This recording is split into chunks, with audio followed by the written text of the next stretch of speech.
We are now going to discuss on chapter 8. The title of chapter 8 is conjugate spaces. Actually, we have learned some properties of bounded linear operators in chapter 5. Also, we have learned some basic properties of bounded linear operators with some examples, which gives the direct impression to the readers with learning some basic properties on bounded linear operators. Also, we have learned on Hahn-Banach theorem. Hahn-Banach theorem guarantees the existence of bounded linear functionals of a nonlinear space. Also, collection of all bounded linear functionals forms a nonlinear space with respect to the operator norm. The collection of all bounded linear functionals is denoted by x dashed or x prime, where x is a nonlinear space. Sometimes we may encounter with some basic underlying spaces, nonlinear spaces, Banach spaces with their corresponding duals. So, actually the conjugate spaces are very important to learn what their duals looks like. We are now going to start our slide presentation of modules. Now, let us take a theorem. Let capital X be a nonlinear space over a field of scalars capital K, and let x dashed be its first conjugate, that means collection of all bounded linear functionals over capital X. If x dash is separable, then x is separable. Now, the proof looks like this. Let capital D be a countable set that is everywhere dense in x dashed, and let D1 be the subset of capital D that is everywhere dense in the subset of collection of elements x dash belongs to capital X dash such that norm of x dash equal to 1, which is everywhere dense in capital X dash. We may consider a subset D2 of capital D1 consisting of those elements x dash of capital D1 for which norm of x dash is greater than 7 by 8, and write them as x1 dash, x2 dash, xn dash, dot. So, the set capital D2 is everywhere dense in the subset of elements x dash where norm of x dash equal to 1. Since 7 by 8 is strictly less than norm of xn dash equal to supremum of collection of all such elements modulus of xn dash of x such that norm of x equal to 1 for each n, there exists xn belongs to capital X, so that norm of xn equal to 1 and modulus of xn dash of xn greater than or equals to 3 by 4.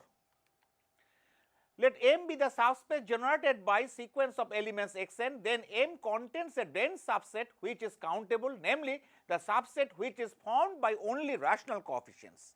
We shall now show that M bar equal to x. If possible, let x naught belongs to x minus M bar. So, by application of Hahn-Banach theorem, there exists x dash belongs to capital X dash with norm of x dash equal to 1 such that x dash of x naught is not equal to 0 and x dash x equal to 0 for all x belongs to capital M. So, x dash xn equal to 0 for all n.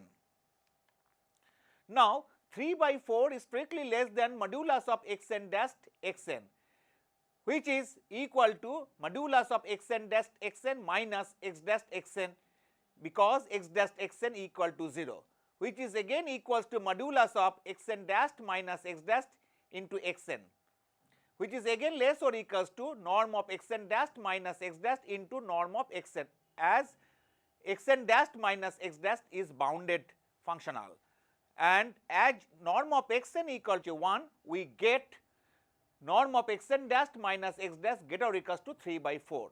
Since norm of x dash equal to 1, the above inequality contradicts the fact that x dash belong to the closure of the set D2. So, M bar must be equal to capital X, and hence the theorem follows.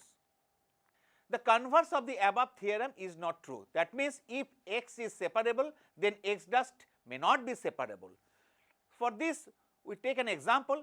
If x is equal to L1, then L1 is separable, but x dash is equal to L1 dash, which is equal to L infinity, but L infinity is not separable. Now, we take a definition. If there is a sequence En of vectors in a nonlinear space capital X such that for every x belongs to capital X, there is a unique sequence of scalars alpha n such that sigma k equal to 1 to infinity alpha k E k equal to x, then E k is called a Sodar basis in capital X. Now, let us take an example. The conjugate space of Rn is Rn. Now, let x equal to Rn. Take x is equal to xi1, xi2 dot dot xi n tuples belongs to Rn, where xi's are real scalars.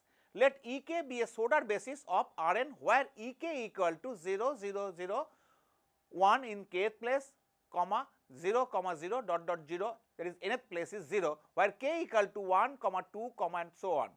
So, x equal to sigma k equal to 1 to n xi k E k. Let f is a bounded linear functional belonging to capital X dash. So, fx is equal to f of sigma k equal to 1 to n xi k E k, which on simplification we get sigma k equal to 1 to n xi k gamma k, where gamma k equal to f of E k and k equal to 1, 2 and so on. Thus, C equal to n tuples gamma 1, gamma 2, dot dot gamma n belongs to Rn. As f is a bounded linear functional, we have modulus of fx less or equals to norm f into norm x. Now, modulus of fx equal to modulus of sigma k equal to 1 to n xi k gamma k, which is less or equals to sigma k equal to 1 to n modulus of xi k gamma k. By Cauchy-Schwarz inequality, we see that sigma k equal to 1 to n modulus of xi k gamma k less or equals to sigma k equal to 1 to n modulus of xi k square to the power half into sigma k equal to 1 to n modulus of gamma k square to the power half, which is equal to norm x into sigma k equal to 1 to n modulus of gamma k square. So, modulus of fx by norm of x less or equals to sigma k equal to 1 to n modulus of gamma k square to the power half. So, supremum of modulus of fx by norm of x, where x is not equal to 0 vector, is less or equals to sigma k equal to 1 to n modulus of gamma k square to the power half. This implies that norm of f less or equals to norm C, where C equal to gamma 1, gamma 2 dot dot gamma n belonging to Rn. Thus, we see that for f belonging to capital X dash, we get C equal to gamma 1, gamma 2 dot dot gamma n belonging to Rn. Conversely, let C equal to gamma 1, gamma 2 dot dot gamma n belonging to Rn. Take f from x to Rn by fx equal to sigma k equal to 1 to n xi k gamma k, where x is equal to k equal to 1 to n xi k E k is equal to n tuples xi1, xi2 dot dot xi n belonging to Rn, and E k is the Sodar basis, where E k is equal to 0, 0, 0, 1 in the kth place and dot dot dot 0 and n is the 0th place. Clearly, f is linear. Now, modulus of fx is equal to modulus of sigma k equal to 1 to n xi k gamma k, which is less or equals to sigma k equal to 1 to n modulus of xi k gamma k, and which is less or equals to sigma k equal to 1 to n modulus of xi k square to the power half into sigma k equal to 1 to n modulus of gamma k square to the power half by Cauchy-Schwarz inequality, which is equal to norm x into norm C. Thus, for C equal to gamma 1, gamma 2 dot dot gamma n belonging to Rn, we get f belongs to x dash. Now, we have fx is equal to sigma k equal to 1 to n xi k gamma k. In particular, if we take x is equal to C, so xi k must be equal to gamma k for all k equal to 1, 2 and so on. Hence, fx is equal to sigma k equal to 1 to n gamma k square. This implies modulus of fx square is equal to sigma k equal to 1 to n modulus of gamma k square. Therefore, modulus of fx divided by norm of x is equal to sigma k equal to 1 to n modulus of gamma k square divided by norm C, which is again equals to sigma k equal to 1 to n modulus of gamma k square divided by sigma k equal to 1 to n modulus of gamma k square to the power half, which is equal to sigma k equal to 1 to n modulus of gamma k square to the power half. But for x not is equal to 0, norm of f greater or equals to modulus of fx divided by norm x, which is equal to sigma k equal to 1 to n modulus of gamma k square to the power half. Thus, we see that norm of f greater or equals to norm C, hence norm of f equal to norm C. Thus, the mapping Rn dash to Rn defined by the correspondence f belongs to Rn dash goes to C belongs to Rn, where Rn dash is the first conjugate space of Rn, and this mapping is a linear, bijective and non-preserving.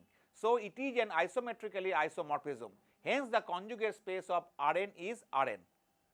Similarly, the conjugate space of Cn is Cn. So, the readers can try for its solution that the conjugate space of Cn is again Cn itself. Let us take another example of conjugate space. The conjugate space of LP where 1 less than p less than infinity is LQ, where p and q are connected by a relation 1 by p plus 1 by q equal to 1. Let x belongs to LP where x equal to xi1, xi2, dot dot xin, where xi's are either reals or complex scalars. So, sigma I equal to 1 to infinity modulus of xi to the power p less than infinity. Now, norm x equal to sigma I equal to 1 to infinity modulus of xi to the power p whole to the power 1 by p. Let Ek be a Schroeder basis for LP, where Ek equal to 0, 0, 0, 1 in the kth place, 0, 0, dot dot dot. So, x equal to sigma k equal to 1 to infinity xi k Ek. Let f belongs to LP dash, that is f is a bounded linear functional on LP. So, fx is equal to f of sigma k equal to 1 to infinity xi k Ek, which is equal to sigma k equal to 1 to infinity xi k f of Ek, which is equal to sigma k equal to 1 to infinity xi k gamma k, where gamma k equal to f of Ek and k equal to 1, 2, and so on.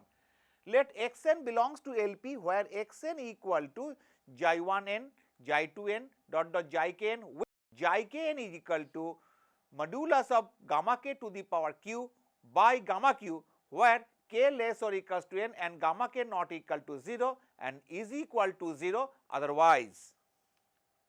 So, fxn is equal to sigma k equal to 1 to n xi kn into gamma k, which is equal to sigma k equal to 1 to n modulus of gamma k to the power q.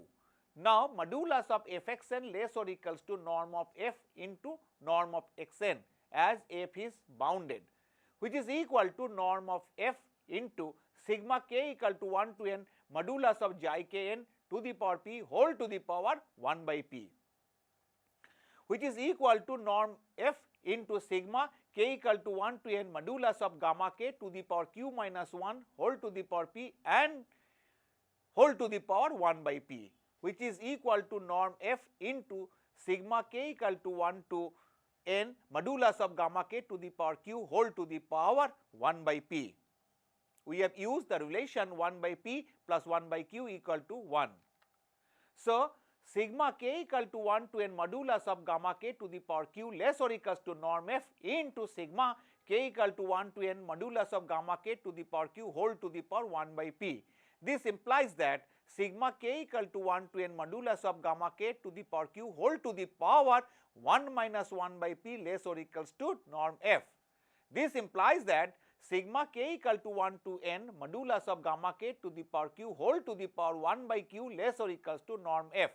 This implies that sigma k equal to 1 to infinity modulus of gamma k to the power q whole to the power 1 by q less or equals to norm f. This is equation number 1. So, sequence gamma 1, gamma 2 dot dot gamma n belongs to LQ.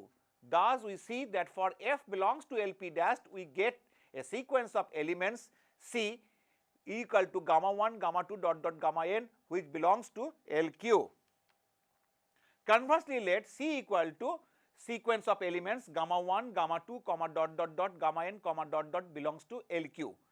Define f from LP to k, k being the field of scalars, by fx equal to sigma k equal to 1 to infinity xi k gamma k, where x equal to sigma k equal to 1 to infinity xi k ek, which belongs to LP. Clearly, f is linear. Now, modulus of fx equal to modulus of sigma k equal to 1 to infinity xi k gamma k, which is less or equals to sigma k equal to 1 to infinity modulus of xi k gamma k. and by Holder's inequality we see that sigma k equal to 1 to infinity modulus of xi k gamma k less or equals to sigma k equal to 1 to infinity modulus of xi k to the power p whole to the power 1 by p into sigma k equal to 1 to infinity modulus of gamma k to the power q whole to the power 1 by q. This is equation number 2. So, we see that f is bounded linear functional, hence f belongs to LP dash. Thus, corresponding to C equal to gamma 1, gamma 2 dot dot gamma n comma dot dot belongs to LQ. We get f belongs to LP dash. Now, from the equation number 2 we get modulus of fx less or equals to norm x into sigma k equal to 1 to infinity modulus of gamma k to the power q whole to the power 1 by q. Hence, norm of f equal to supremum of modulus of fx, and supremum is taken over all such elements having the norm x equal to 1, and it is less or equals to sigma k equal to 1 to infinity modulus of gamma k to the power q whole to the power 1 by q. Now, from equation number 1 and equation number 3 we get norm of f equal to sigma k equal to 1 to infinity modulus of gamma k to the power q whole to the power 1 by q, which is again equals to norm C. Thus, we see that the correspondence LP dash to LQ defined by the correspondence f belongs to LP dash to C belongs to LQ is linear, bijective and non-preserving. That means, it is an isometrically isomorphism between LP dash and LQ. Thus, LP dash is isometrically isomorphic to LQ. Hence, the conjugate space of LP is LQ. Now, we shall show for another example that the conjugate space of L1 is L infinity. Let x is equal to L1, take x equal to xi1, xi2 dot dot xin dot dot belongs to L1, where xi's are complex scalars. Here norm of x equal to sigma k equal to infinity modulus of xi k. Let ek where k equal to 1, 2, dot dot be a Sodar basis for L1, where ek is equal to 0, 0, 0, 1 is the case place, 0, 0 and so on. So, x equal to sigma k equal to 1 to infinity xi k ek. Let f belongs to L1 dash. So, fx is equal to f of sigma k equal to 1 to infinity xi k ek, which is equal to sigma k equal to 1 to infinity xi k f of ek, which is again equals to k equal to 1 to infinity xi k gamma k, where gamma k equal to f of ek and k equal to 1, 2, and so on. Let C equal to gamma 1, dot dot dot dot gamma n, dot dot dot. Take xn is equal to xi 1n, xi 2n, dot dot dot xi kn, dot dot, where xi kn are related by this, that is xi kn equal to signum gamma k bar, where k equal to n and is equal to 0, where k not equal to n, where gamma k bar, that is k equal to 1, 2 and so on, are the conjugates of gamma k. Also, norm of xn equal to 1, so fxn equal to sigma k equal to 1 to infinity xi kn gamma k, which is equal to modulus of gamma n by the relation xi kn is equal to signum function gamma k bar, where k equal to n and is equal to 0, k not equal to n. So, modulus of fxn less or equals to norm f into norm of xn, which is again equals to norm f. Hence, modulus of gamma n less or equals to norm f. So, supremum of n modulus of gamma n less or equals to norm f. Thus, we see that C equal to sequence of scalars gamma 1, gamma 2, dot dot dot gamma n, dot dot belongs to L infinity, and hence norm C less or equals to norm f. Thus, for f belongs to L1 dash, we get C equal to a sequence of scalars gamma 1, gamma 2, dot dot gamma n, dot dot belongs to L infinity. Now, we shall show for converse part. Conversely, let C equal to gamma 1, gamma 2, dot dot gamma n, dot dot belongs to L infinity. Define a function f from L1 to k, where k being the field of scalars and fx is equal to sigma k equal to 1 to infinity xi kn gamma k, where x equal to sigma k equal to 1 to infinity xi kn ek, and this belongs to L1. Clearly, f is linear. Also, modulus of fx is equal to modulus of sigma k equal to 1 to infinity xi k gamma k, which is less or equals to sigma k equal to 1 to infinity modulus of xi k into modulus of gamma k. less or equals to norm C into sigma k equal to 1 to infinity modulus of xi k, which is again less or equals to norm C into norm x. This is equation number 5. So, f is bounded, that is f belongs to L1 dash. So, corresponding to C equal to gamma 1 comma gamma 2 comma dot dot gamma n comma dot dot belongs to L infinity, we get f belongs to L1 dash.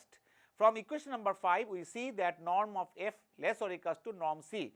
So, from equation number 4 and equation number 6, we see that norm C equal to norm f. Thus, the correspondence L1 dash to L infinity defined by f belongs to L1 dash to C belongs to L infinity is a linear, bijective and non-preserving. So, it is an isometrically isomorphism between L1 dash and L infinity. Thus, we see that L1 dash is isometrically isomorphic to L infinity. Hence, the conjugate space of L1 is L infinity. Similarly, we take another example that the conjugate space of C0 is L1. Let x equal to C0 and let x is equal to sequence of scalars xi1, xi2, comma dot dot xi n, where xi n goes to 0 as n tends to infinity. Now, norm x equal to supremum of modulus of xi and supremum is taken over I. Let ek where k equal to 1, 2 and so on be a Schroeder basis for C0. So, x equal to sigma k equal to 1 to infinity xi k e k. Let f belongs to C0 dash. So, fx is equal to f of sigma k equal to 1 to infinity xi k e k. This is equal to sigma k equal to 1 to infinity xi k f e k, which is equal to sigma k equal to 1 to infinity xi k gamma k, where gamma k equal to f of e k and k equal to 1 comma 2 comma and so on. Let x n equal to signum gamma 1 bar comma signum gamma 2 bar comma dot dot signum gamma n bar comma 0 comma and so on belongs to C0, where gamma k are the conjugates of gamma k, where k equal to 1 comma 2 and so on. Now, xn equal to sigma k equal to 1 to infinity signum gamma k bar e k. So, norm xn equal to 1.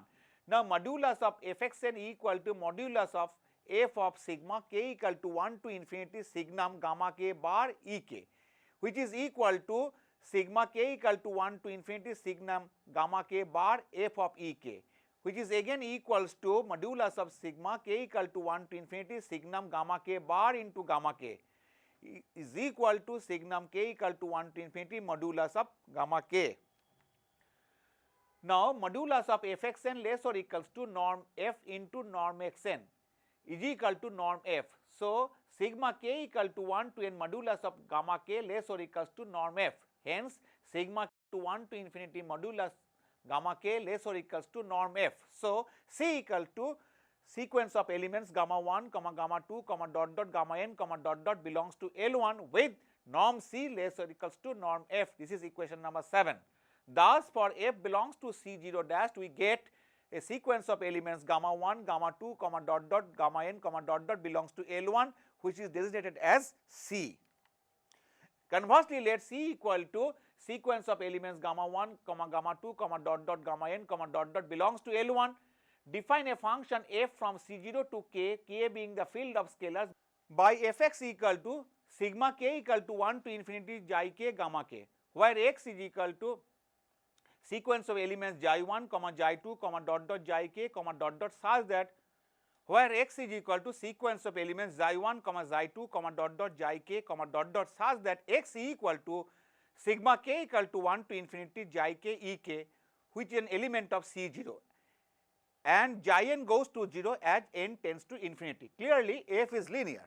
Now, modulus of fx equal to modulus of sigma k equal to 1 to infinity xi k gamma k, which is less or equals to sigma k equal to 1 to infinity modulus xi k gamma k, which is equal to sigma k equal to 1 to infinity modulus xi k into modulus of gamma k, which is again less or equals to norm x into sigma k equal to 1 to infinity modulus of gamma k, which is again less or equals to norm x into norm c.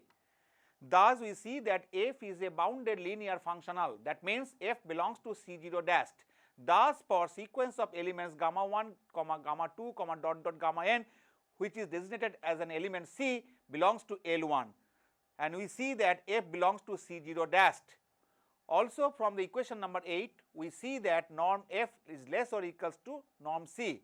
From the equation number 7 and this equation, we see that norm f equal to norm c. Thus, the correspondence from C0 dash to L1 by f belongs to C0 dash to capital C is an element of L1 is linear, bijective and non-preserving. So, it is an isometrically isomorphic. So, C0 dash is isometrically isomorphic to L1, hence the conjugate space of C0 is L1. In this module, up to this, we have learned how to find the conjugate spaces. We have learned that the conjugate space of Rn is Rn, conjugate space of Cn is Cn. That is for the finite dimensional spaces, we have learned the conjugate spaces. For the infinite dimensional spaces, we have learned how to find the conjugate spaces like LP, C0, L1. Now, we shall find the conjugate spaces of collection of all continuous functions over the closed interval AB or closed interval 0, 1. We shall show that the conjugate space of C01 is functions of bounded variations. Now, we shall show by an example that the first conjugate space of C01 is the collection of all functions of bounded variations, that is BV01. So, let C01 be the Banach space of all real valued continuous functions over the closed unit interval 0, 1 with sup norm, and f belongs to C star 01, that means is the first conjugate space of C01. Then f can be represented as a Stieltjes integral like fx equal to integration 0 to 1 x3 dgt, where x taken from C01, where g is a function of bounded variation over the closed interval 0, 1 with norm of f is equal to total variation of g over 0, 1. The solution looks like this. The space C01 is a subspace of M01. M01 is consisting of all real valued bounded functions over 0, 1. Take f as a bounded linear functional over C01, and then by Hahn-Banach theorem, f can be extended to capital F as a bounded linear functional over M01 with norm f equal to small norm f. So, let us take 0 less or equals to t less or equals to 1 and consider the function ut xi equal to 1 for 0 less or equals to xi less than t and ut xi equal to 0 for t less or equals to xi less or equals to 1. Clearly, uts are bounded functions over 0, 1. Now, let us take zt equal to f of ut xi in 0 less or equals to t less or equals to 1. We now show that g is a function of bounded variation in 0, 1. So, for this let us take a partition t0 equal to 0 less than t1 less than t2 less than less than tn minus 1 less than tn equal to 1 of 0, 1. Put epsilon I equal to signum of zti minus zti minus 1. Then the sum sigma I equal to 1 to n modulus of gti minus gti minus 1 is equal to sigma I equal to 1 to n epsilon I into gti minus gti minus 1, which is again equal to sigma I equal to 1 to n epsilon I into f of uti minus f of uti minus 1. So, therefore, sigma I equal to 1 to n modulus of gti minus gti minus 1 is again less or equals to norm of f into sigma I equal to 1 to n epsilon I into uti minus uti minus 1, which is less or equals to norm f, because norm f equal to small norm f by Hahn-Banach theorem, and norm of sigma I equal to 1 to n epsilon I into uti minus 1, which is equal to 1. Thus, we see that sigma I equal to 1 to n modulus of gti minus gti minus 1 less or equals to norm f. The right hand side being independent of choice of the partition t0, t1 tn of 0, 1, we shall now show that g is a function of bounded variation of 0, 1. Now, let us take a member x belongs to C01, that is the collection of all continuous functions over the closed interval 0, 1, and construct a sequence of functions Zn like this. Znt equal to sigma k equal to 1 to n x of k by n into uk by nt minus uk minus 1 by t of t, where t lies between 0 and 1. You see that Zn is a step function of 0, 1. Now, let us take a routine calculation. F of Zn equal to f of sigma k equal to 1 to n x k n into uk by nt minus uk minus 1 of t, which is equal to sigma k equal to 1 to n x k by n into g k by n minus g k minus 1 by n. Therefore, limit n tends to infinity of f Zn equal to limit n tends to infinity sigma k equal to 1 to n x of k by n into g of k by n minus g of k minus 1 by n. Now, the summation, the right hand side, sigma I equal to 1 to n represents still a sum arising out of a partition of 0, 1, and since x is continuous and g is a function of bounded variation, we now know that limit n tends to infinity sigma k equal to 1 to n x k by n into g k by n minus g k minus 1 by n is actually 0 to 1 x dg. So, limit n tends to infinity of f Zn equal to integration 0 to 1 x dg, which is equal to 0 to 1 x t dgt. On the other hand, looking on the left hand side in the earlier slide, we find as n tends to infinity, sequence Zn t converges uniformly to x t in 0, 1.